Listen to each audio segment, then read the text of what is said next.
அபிமன்யு சுந்தரின்னு ஒரு கதை. அன்னைக்கெல்லாம் புராண நாடகங்கள் தான் மேடையில், வேறு எதுவும் கிடையாது.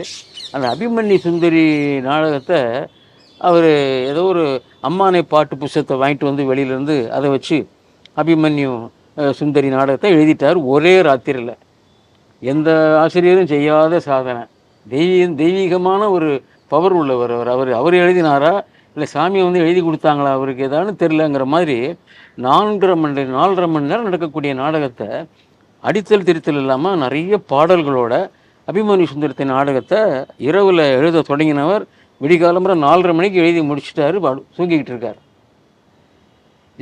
அன்னைக்கு லைட் அணைச்சிட்டு இவங்க போனவங்க தான் உண்டு. மறுநாள் காலில் வந்தோம்னா ஏற்றி வச்சுருக்கிற விளக்கு எரிஞ்சிக்கிட்டு இருக்குது. அவர் பாட்டுக்கு எழுதி முடிச்சிருக்கிறாரு. வந்து நாடகத்தை பார்த்து மங்கள பாட்டோடு அழகாக முடித்து வச்சுருக்காரு.